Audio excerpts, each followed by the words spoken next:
4 দিন কলকাতা পুলিশের হাতে কেস ছিল। 10, 11, 12 তারিখ, 12, 13, 14 তারিখ মহামান্য কলকাতা হাইকোর্ট সিবিআই এর কাছে কেস ট্রান্সফার করে। আজকে নেই করে 14 দিন অতিক্রান্ত।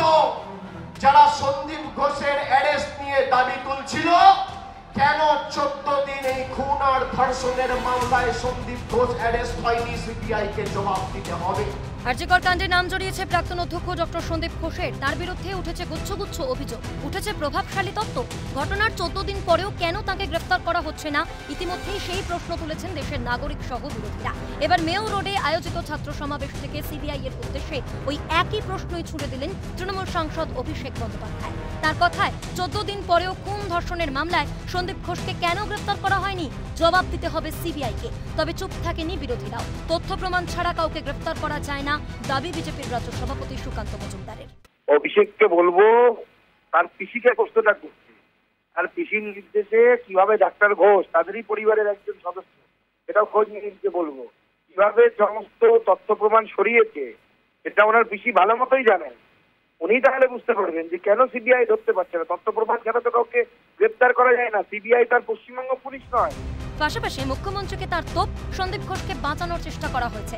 শ্রীমান ভাইপোকে অনুরোধ করব, পিসিকে গিয়ে কানে কানে একলা জিজ্ঞেস করুন সন্দীপ ঘোষকে বাঁচানোর জন্য আপনার পিসি কি করেছেন, কি নির্দেশ দিয়েছেন, এবং সন্দীপ ঘোষ কে আপনাদের, সেটাও একবার জিজ্ঞেস করবেন। 2021 সালের বিধানসভা নির্বাচনে শুভেন্দু অধিকারী মমতা বন্দ্যোপাধ্যায়ের বিরুদ্ধে ভোটে লড়েন এবং নন্দীগ্রামে জয়ী হন।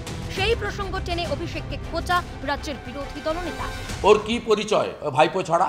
কি আইডেন্টিটি আছে বলুন আপনি আমাকে? কোনো আইডেন্টিটি আছে? উনি মমতা ব্যানার্জির আলোয় আলোকিত, আর মমতা ব্যানার্জিকে আমি হারিয়েছি, আবার হারাবো। সন্দীপ ঘোষের এত বারবারন্ত কিভাবে, সেই উত্তর দিতে পারবেন অভিষেক। আরজিকরকে যে দুর্নীতির আখড়ায় পরিণত করেছেন সন্দীপ ঘোষ, সেই দায় কি নেবেন অভিষেক বন্দ্যোপাধ্যায়? কটাক্ষ কংগ্রেসের। আমরা তো বলছি যে উনি যে কথাটা বলছেন শুনতে খুব ভালো লাগছে। নিশ্চয়ই গ্রেপ্তার হওয়া উচিত সন্দীপ ঘোষের বিরুদ্ধে। যদি যা তথ্য পাওয়া যাচ্ছে এবং আপাত দৃষ্টিতে যেগুলো মনে হয়েছে, সন্দীপ ঘোষকে নিশ্চয়ই গ্রেপ্তার করা উচিত। সেটা বিতর্কের কোনো অবসান নেই। কিন্তু অভিষেক বাবু কি উত্তর দেবেন যে সন্দীপ ঘোষের এত বারবারন্ত হয়েছিল কি জন্য?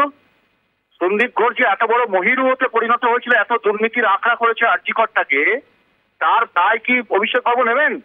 সরকারটা তো আপনাদের চলছিল, এত মাথার উপরে আশীর্বাদের হাত কাদের ছিল? কাদম্বিনী হত্যাকাণ্ডের জল গড়িয়েছে অনেক দূর। সন্দীপ ঘোষ, ধৃত সঞ্জয় রায় সহ একাধিক ব্যক্তির পলিগ্রাফ টেস্ট হয়েছে। তারপরেও সন্দীপকে জালে জড়াতে পারেননি সিবিআই কর্তারা। এখন কতদিনে মূল চক্রীদের ধরতে সফল হয় সিবিআই, সেটাই দেখা। ক্যালকাটা নিউজ।